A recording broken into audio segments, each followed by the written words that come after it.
Hello YouTube and welcome back. In the last episode, we got 120 stars with Mario! Completing the game with Mario, for the most part. Because we also unlocked Super Luigi Galaxy. And to get the final star, we do need to get 120 stars with Luigi. I don't know if I really want to do that. At least on camera. But I also don't know when I'm going to... I can't this is minutes after... Not even minutes. This is seconds after ending the last recording. So I haven't decided anything. And who knows by the time this gets uploaded how I'm going to be feeling. But right now, we've got what I'm going to call the epilogue with Mario. What do we got? What does Male Toad say? I thought we'd get another... I thought we might get a different... What's it called? I really don't need these. I thought we might get another letter now that we beat the game. But no. So, as you can see, we don't need any stars. If we talk to Rosalina, we can go fight Bowser again, but there's really no need. For this episode, I want to start with one thing. First, I actually want to try something, because I don't know if we can actually do it. This will probably be a longish episode, honestly, and it probably won't be super interesting, but I gotta do it at some point. And I think as an epilogue, it makes enough sense. First, I want to try flying with Mario, just out of my own curiosity, and seeing if we can fly out... Where is it? Where is it? It should be out like this. There it is. We absolutely can. Because we want to go to the gate. And I never actually flew out here, so I wanted to see if we can actually do it. Because if you remember in the end of the last episode... Whoa, that was weird. I didn't expect to have like a choice. So yeah, at the end of the last episode, Rosalina leaves the gate, presumably to go explore the cosmos and protect us from beyond the stars. And she leaves behind the baby Luma right in this spot. I don't really know what that's implying because there's nothing ever here. Like, I always thought that there should be like a shrine here that like shows that you beat the game, but no, nothing ever shows up there, and I genuinely don't know what that's for. Because it really draws a point, and then like the baby Luma like jumps up out of here. It's weird. I kind of wish there was something, but I just wanted to show that there really isn't. And I want to mention that there's nothing. How do I get out of here? Can I just quit? Return to the observatory, yeah. So there's no point to that. It just is a thing that they do. It's kind of one of those things that I wonder if they debated doing something, but they just chose not to for reasons. Or I'm missing something. But I don't think I am. So, this episode is going to be about something we've been unlocking the entire game, but we really only finished not that long ago. This is... Do you say it? Mama's library is in here. Let's go in. Ooh. Let us begin.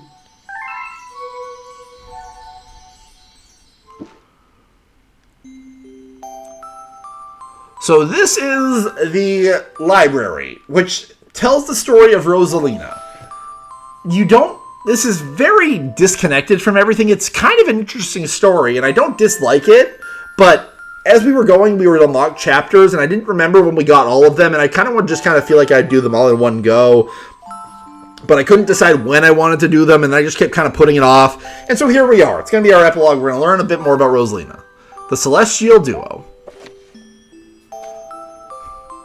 Our story begins a very, very long time ago with a young girl. One day, this girl spotted a rusted spaceship holding a small star child. Looks like a starshirt, actually. "What's your name? Are you lost?" the girl asked the star child. "I'm Luma, and I'm waiting for Mama. She's coming for me on a comet," said the star child, who had been waiting day and night. "Don't worry, I'll wait with you," the little girl promised Luma. At nightfall, the little girl borrowed her father's telescope and peered into the sky. She looked and looked, but saw nothing. Hours turned into days and then years, but still the sky revealed nothing. Finally, the little girl sighed and said to Luma, "If we stay here much longer, I'll be an old lady soon." But then she had an idea. Why don't we go out there and find your mother ourselves?" The girl and Luma fixed up the rusty spaceship, and then the two set sail into the starry sky. And this is how the search for the Celestial Mother began. Starbits! Days passed with no sight of the comet or even a single planet. Instead, asteroids extended for as far as the eye could see. If I'd known if it was going to take this long, I would have packed more jam, said the little girl above the rumble of her belly. Before they left, she had packed all the essentials: telescope, butterfly net, stuffed bunny, bread, milk, jam, and apricot-flavored tea, but also the Star Bunny. I forgot to bring water. At this, Luma burst into gales of laughter, and the girl began to pout. As long as I have Starbits, I'll be fine, said Luma. Want some? The little girl couldn't stay mad after hearing this.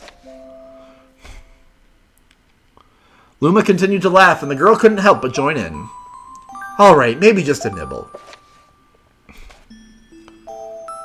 Leaning far out of the ship, the pair began to collect Starbits with the girl's net. They almost fell out a few times, but they kept on collecting. The Starbits tasted like honey. Based on candy, after all. The comet. A beam of light pierced through the ship's window.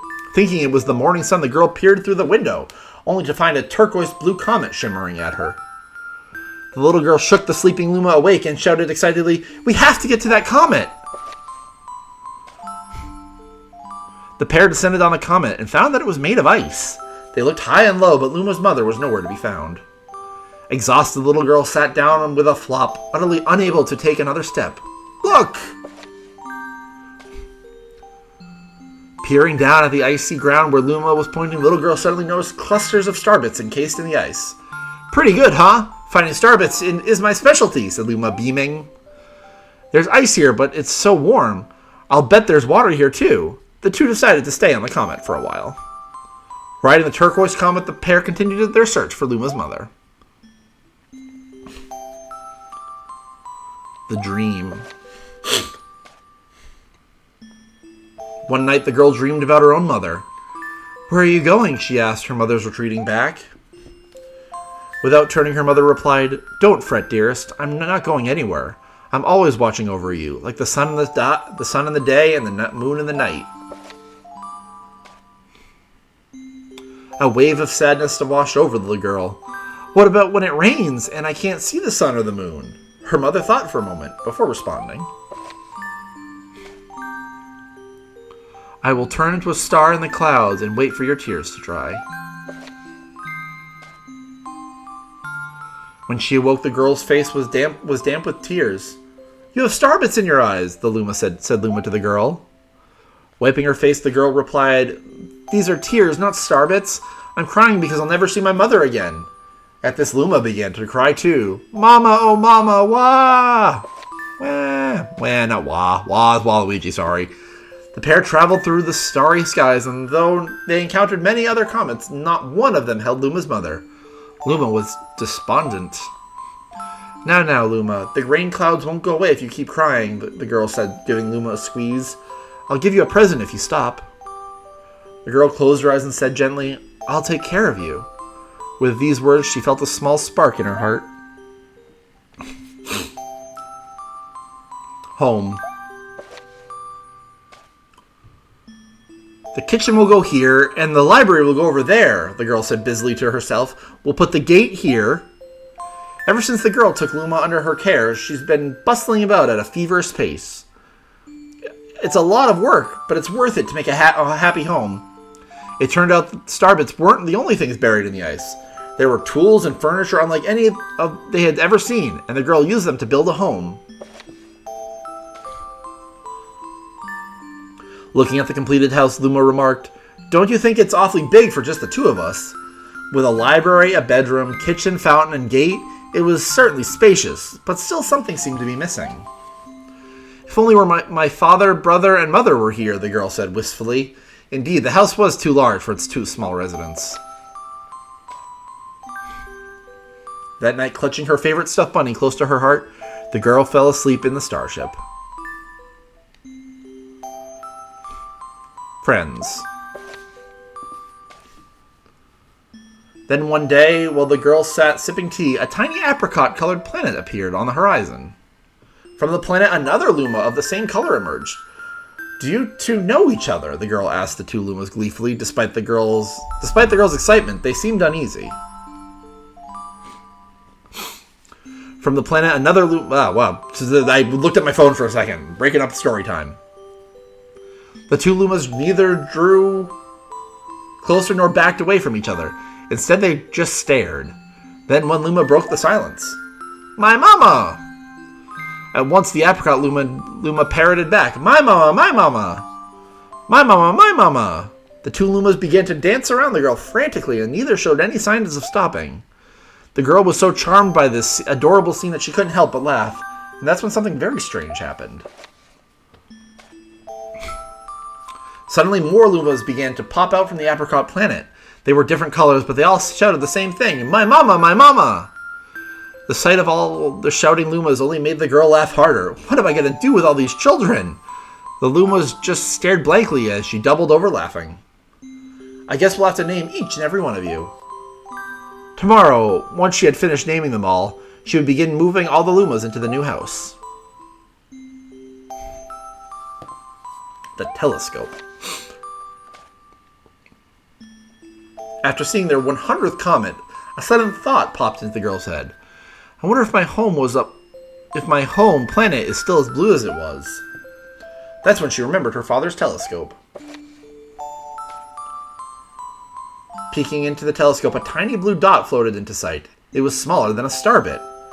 How strange. It's so far away, but it feels so close. She twisted the knob of the telescope, and the blue dot grew until she could make out a grassy hill dotted with flowers. It seemed very familiar to her. Zooming even closer, a terrace on the hill came into view. I used to go stargazing there when I lived on my home planet. She remembered rubbing the sleep out of her eyes as she followed her father up that hill to look at the stars. She remembered how she and her brother would sled down that hill. She remembered having picnics with her mother on that hill on bright and windy days. And "I want to go home. I want to go home right now." The girl burst into tears, and Lumas didn't know what to do. "I want to go home. I want to go back to my house by the hill. I want to see my mother." The girl was shouting now, her face wet with tears. "But I know she's not there. I knew all along that she wasn't out there in the sky because she's sleeping under the tree on the hill." Under the tree. The girl's cries echoed through the stars, and a hush fell over the area. The wish. Though usually quite cheery, one day the girl became sad again. Luma drew close and tried to comfort her. "Mama, you still have me. And don't be sad about your mama because she's a part of you. That means she's always close by. It's like me. I love starbits because they remind me of my mama." "No, no," the girl said, unable to stop the tears. A lonely look flickered across Luma's face, but it was soon replaced by a wide grin. "I have an idea. I will transform into a comet, a soaring comet that can carry you all on this journey." With that, Luma, trailing bands of light, soared high into the sky, and just as quickly started to plummet back down. Kaboom! Kablam! The ground shook, and a bright light poured out of the crater that the Luma had created. The bands of light twisted together to form a comet tail. And then Luma emerged, reborn as a comet. The girl could scarcely believe her eyes. "But how?" she kept asking. "Our destiny as Lumas is to transform into different things," said a red Luma who had suddenly appeared. "Stars, comets, planets, we can become all of these things." "When I grow up, I want to become a star that makes someone special smile," said a green Luma. "Oh, green Luma, you're going to torture someone, probably." A blue Luma chimed in. "That Luma turned into a real cutie of a comet, didn't he?" All the other Lumas together said, "No more crying, Mama." Thank you, said the girl in a whisper, and she pulled the Lumas close and hugged them. From that day on, starbits no longer fell from the girl's eyes. The comet set forth for the girl's home planet, its long trail blazing proudly behind it.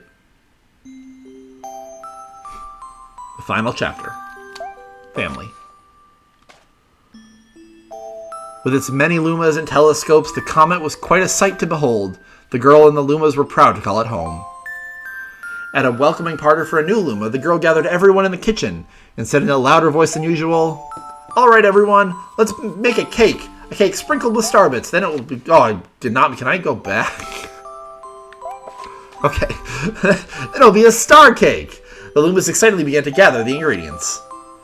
As she watched the Lumas scurry about, the girl smiled and thought to herself, "This is my family now, and I will stay with them until they are ready to leave the nest. And when they do leave, I'll see them off with a smile. Because that's what makes a mother happiest." That night, when the girl lay down to sleep, a soft light enveloped her and reminded her of the blue planet she once called home. But it would be nice to return home every 100 years to nap in my favorite sleeping nook. The comet carrying the Lumas and the girl continues on its journey to this very day. With more family members in tow than can even be counted, it's said that the comet visits the girl's home planet once every 100 years, its proud white tail glittering in the sky. The end. That's all. That's all. My story is finished.